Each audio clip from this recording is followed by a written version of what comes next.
देखिए बच्चों, आज अपने करेंगे पार्ट 5। तो जो अपना चैप्टर चल रहा है वो है बायो टेक्नोलॉजी, और उसमें अपने पढ़ रहे थे मोल बायो या मोलिकुलर बायो। तो आज अपने मोलिकुलर बायो में डीएनए की बात करेंगे, डीएनए की स्ट्रक्चर।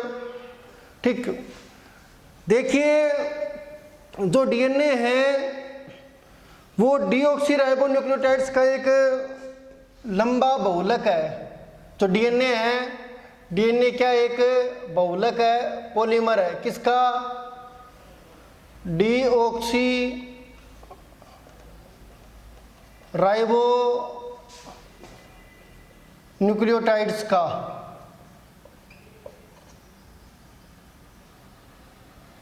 ठीक है, डीएनए क्या एक बहुलक है। किसका बहुलक है? डीऑक्सी राइबो न्यूक्लियोटाइड्स का।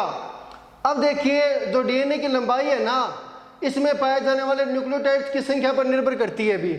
ठीक, किसी जाति विशेष में डीएनए की लंबाई या न्यूक्लियोटाइड्स की संख्या निश्चित होती है। जैसे कि जीवाणुभोजी की अपने बात करें, ठीक, ये एक जीवाणुभोजी है फाई 174, और इसमें न्यूक्लियोटाइड्स की संख्या 5336 होती है भी। 5336 5386 करो, चलो 86, 5386 होती है। ठीक, फाई 174 ये एक जीवाणुभोजी है जिसमें न्यूक्लियोटाइड्स की संख्या 5386 होती है। इसी प्रकार एक जीवाणुभोजी और है लैम्डा। ठीक, इसमें न्यूक्लियोटाइड्स की संख्या 48502 होती है भी। ठीक, अपने बात करें डीएनए की, और जो डीएनए है वो क्या एक पॉलीमर है, और ये किसका पॉलीमर है? डीऑक्सीराइबो न्यूक्लियोटाइड्स का। अब देखिए जो डीएनए की लंबाई है ना, इसमें पाए जाने वाले जो न्यूक्लियोटाइड्स है उनकी संख्या पर निर्भर होती है भी। और किसी जाति विशेष में डीएनए की लंबाई या न्यूक्लियोटाइड्स की संख्या क्या होती है? निश्चित होती है। जैसे कि जीवाणुभोजी फाई 174 में 5386 न्यूक्लियोटाइड्स मिलते हैं या क्षारीय गुण मिलते हैं, और लैम्डा जीवाणुभोजी में 48502। इसी प्रकार ई कोलाई में 4.6 इंटू 10 की घात 6। ई कोलाई में 4.6 इंटू 10 की घात 6। ठीक, इतने न्यूक्लियोटाइड्स मिलते हैं। और मानव की बात करें तो मानव में 3.3 इंटू 10 की घात 9 इतने न्यूक्लियोटाइड्स या क्षारयुग्मों में मिलते हैं। ठीक, मानव की बात करें, मानव के अंदर जो डीएनए है, ठीक, हमारा जो जीनोम है, जीनोम में जो डीएनए है, ठीक, उसमें इतने न्यूक्लियोटाइड्स मिलते हैं। अब आगे अपने बात करते हैं डीएनए की संरचना। डीएनए की संरचना, तो देखिए डीएनए की संरचना का जो मॉडल दिया गया था ना, वो मॉडल दिया था वाटसन क्रिक ने, वाटसन और क्रिक ने।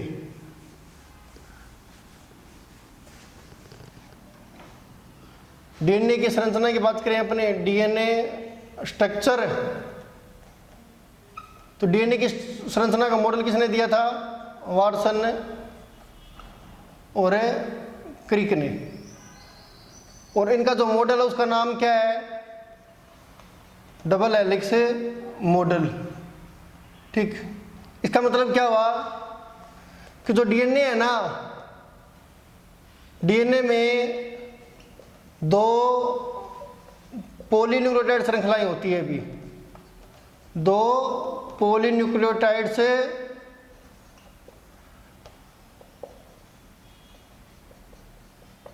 श्रृंखलाएं होती है। ठीक, या डीएनए 2 पॉलीन्यूक्लियोटाइड श्रृंखलाओं का बना होता है, और दोनों श्रृंखलाएं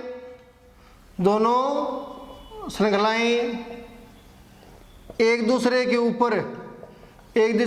ऊपर सर्पिलाकार या सीढ़ीनुमा कुंडलित होती है भी। ठीक। तो डीएनए स्ट्रक्चर की बात करें अपने, और डीएनए की संरचना का जो मॉडल दिया गया था वो किसने दिया था? वाटसन क्रिक ने। तो इस मॉडल को अपने वाटसन क्रिक मॉडल या डबल हेलिक्स मॉडल भी कहते हैं। और इस मॉडल के अनुसार डीएनए में कितनी पॉलीन्यूक्लियोटाइड श्रृंखलाएं होती है? 2, या डीएनए 2 पॉलीन्यूक्लियोटाइड श्रृंखलाओं का बना होता है, और दोनों श्रृंखलाएं एक दूसरे के ऊपर सर्पिलाकार या सीढ़ीनुमा कुंडलित होती है, जैसे कि यहाँ पर दिखाई दे रहा है। तो ये 2 श्रृंखलाएं होगी भी। कितनी श्रृंखलाएं होगी? 2। ये अपना 5 प्राइम हो गया, ये 3 मान लीजिए, ठीक है, ये 3 और ये 5।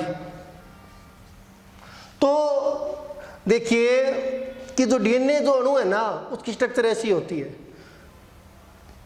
और ये जो स्ट्रक्चर है ये किस मॉडल पर आधारित है? वाटसन क्रिक मॉडल, ठीक। और इस मॉडल के अनुसार डीएनए क्या होता है?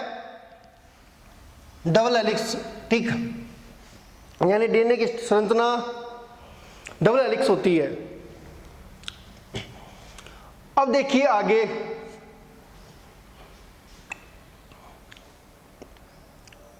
ये तो आपको पता ही है कि डीएनए में क्षार कौन सी होती है, मैंने आपको बताई भी थी, एडेनिन, गुआनिन, थाइमिन, साइटोसिन।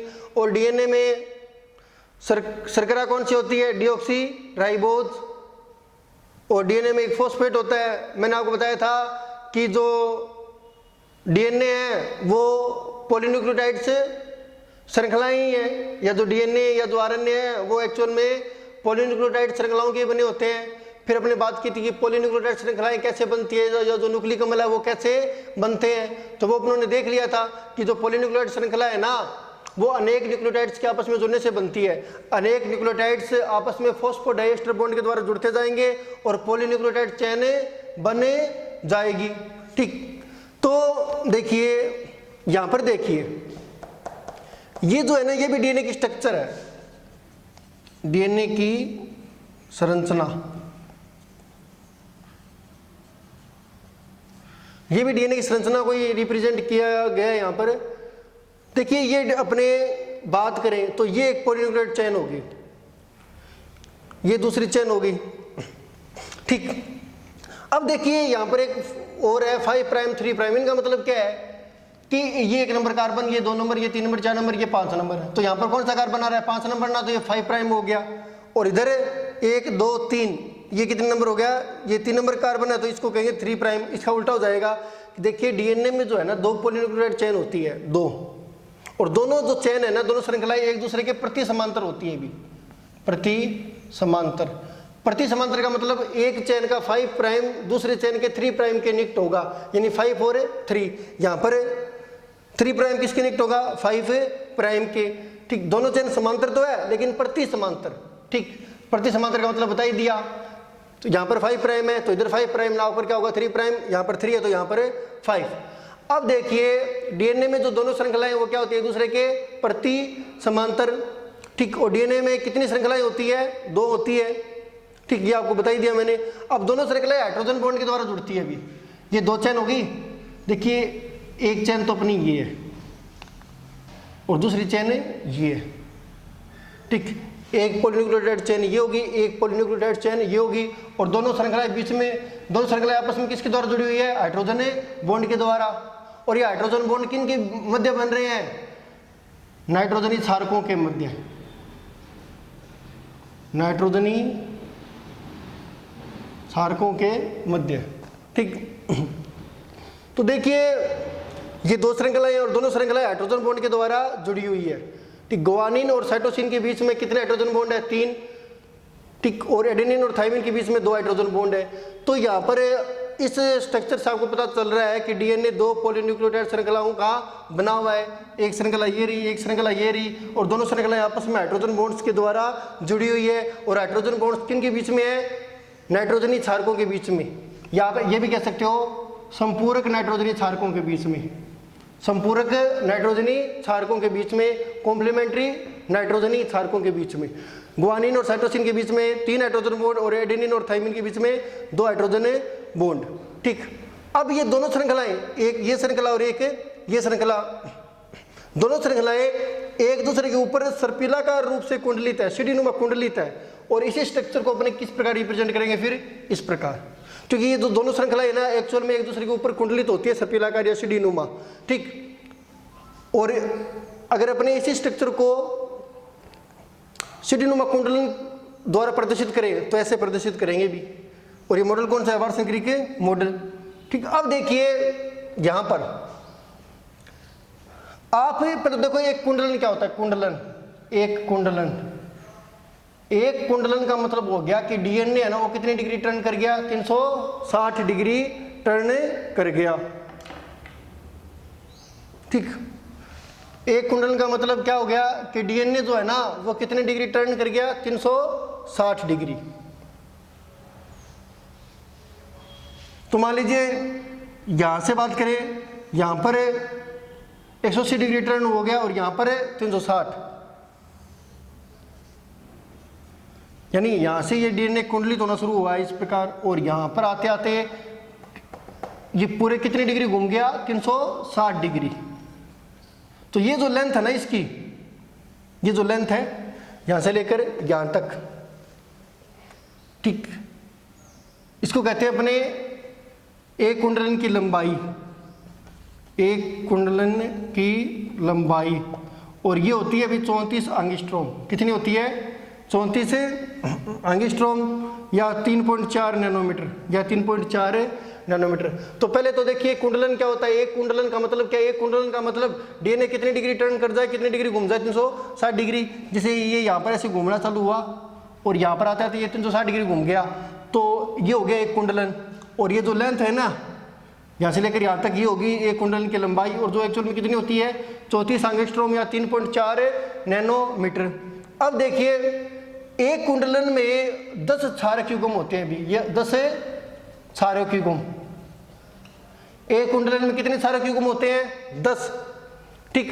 क्षारक युग्म का मतलब जैसे 10 अपने दिखाएं, 1 2 3 4 5 6 7 8 9 10, इस प्रकार 10 हो गए, ठीक। एक कुंडलन में कितने क्षारक युग्म हो गए, 10। जैसे ये भी क्षारक युग्म शो किया है मैंने, जी और सी जी, ठीक, ये भी क्षारक युग्म ही है, ठीक। तो इस प्रकार एक कुंडलन में कितने क्षारक युग्म होते हैं, 10 होते हैं, ठीक। क्षारक युग्म का मतलब जैसे ये एक क्षारक युग्म है, ये दूसरा क्षारक युग्म है, ये तीसरा क्षारक युग्म है, ये इस प्रकार 1 2 3 4, इस तरह ये 4 क्षारक युग्म तो अपने यहाँ पर शो कर दिए, 1 2 3 4। एक कुंडलन में कितने क्षारक युग्म होते हैं, 10 होते हैं। तो सिंपल सी बात है कि दो क्षारक युग्मों के बीच में दूरी कितनी आएगी, 34/10 कर दो बराबर कितना, 3.4 एंगस्ट्रॉम, 3.4 एंगस्ट्रॉम। इसका मतलब क्या हो गया कि ये जो दूरी है ये कितनी आएगी, 3.4 एंगस्ट्रॉम। या यहाँ पर देखें तो ये जो दूरी है ना, दो क्षारक युग्मों के बीच की दूरी, ठीक, एक क्षारक युग्म ये हो गया, एक क्षारक युग्म ये हो गया, इनके बीच की दूरी कितनी आएगी, 3.4 एंगस्ट्रॉम या 0.34 नैनोमीटर, ठीक, 0.34 नैनोमीटर। तो ये हो गई। अब देखिए अपने बात करते हैं डीएनए का व्यास। तो व्यास ये भी, ये डायमीटर, ठीक, या डीएनए की चौड़ाई भी अपनी कह सकते हैं, और ये कितनी होती है, 20 एंगस्ट्रॉम यानी 2 नैनोमीटर, ठीक। तो अपनों ने यहाँ पर डीएनए के कुंडलन की बात कर ली कि कुंडलन का मतलब हो गया कि डीएनए जो है 360 डिग्री घूम जाएगा ना, उसको अपन एक कुंडलन कहते हैं, कि यहाँ से लेकर यहाँ तक डीएनए 360 डिग्री घूम गया तो एक कुंडलन है, ठीक। और यहाँ पर जो लेंथ है डीएनए की, यानी एक कुंडलन की बात करें तो ये कुंडलन है, और डीएनए को 360 डिग्री घूमने में जितनी दूरी तय करनी पड़ती है, ठीक, यानी यहाँ से लेकर यहाँ तक, तो वो होती है कुंडलन की लंबाई। और ये कितनी होती है भी, 34 एंगस्ट्रॉम या 3.4 नैनोमीटर। और एक कुंडलन में क्षारक युग्म कितने होते हैं, 10 होते हैं। जैसे मान लीजिए यहाँ से यहाँ तक अपनों ने एक कुंडलन दिखाया है, तो ये क्षारक युग्म है 1 2 3 4 5 6 7 8 9 10, ठीक। यानी क्षारक युग्म का मतलब ये कि ये एक क्षारक युग्म हो गया, ये दूसरा हो गया, ये तीसरा हो गया, ये चौथा हो गया, इस तरीके से। और दो क्षारक युग्मों के बीच की दूरी 3.4 एंगस्ट्रॉम, ठीक। इसका मतलब ये जो लेंथ है ना, ये जो दूरी है बीच में इनकी और इनकी, ये कितनी है, 3.4 एंगस्ट्रॉम है। जैसे कि ये इनके बीच में दूरी 3.4 एंगस्ट्रॉम या 0.34 नैनोमीटर। और डीएनए का व्यास कितना होता है भी, 20 एंगस्ट्रोम या 2 नैनोमीटर। ठीक, तो ये तो हो गई अपनी डीएनए से संबंधित बातें। अब देखिए एक बात और, डीएनए में है ना एडेनिन की मात्रा किसके बराबर होगी, थायमिन के बराबर, और ग्वानिन की मात्रा साइटोसिन के बराबर। डीएनए में हमेशा ही एडेनिन की मात्रा थायमिन के बराबर और ग्वानिन की मात्रा साइटोसिन के बराबर होती है। इसको कहते हैं चारगाफ का नियम। क्या कहते हैं, चारगाफ का नियम। ठीक, ये भी इंपॉर्टेंट है, कई बार क्वेश्चन आता है। ठीक, क्वेश्चन किस प्रकार आता है कि कोई अपने को जैसे डीएनए मिला है और उसमें एडेनिन 10% है, एडेनिन कितनी है, 10% है, तो आपको बतानी है उसमें ग्वानिन कितने परसेंट है। तो सिंपल सी बात है, एडेनिन कितनी है 10% और थायमिन भी कितनी हो जाएगी, 10% हो जाएगी। थायमिन भी कितनी हो जाएगी 10%, क्योंकि एडेनिन और थायमिन बराबर होते हैं। एडेनिन कितनी है 10%, थायमिन कितनी है 10%, क्योंकि एडेनिन थायमिन बराबर होंगे तो 10 और 10 कितने हो गए 20, बचा के मतलब 100 में से घटा देंगे क्योंकि परसेंट है तो 100 में से घटेगा कितने बचेगा 80। अब 80 किसकी मात्रा है, ग्वानिन और साइटोसिन की, चूंकि ये दोनों बराबर है तो ग्वानिन भी 40% हो जाएगा और साइटोसिन भी 40% हो जाएगा।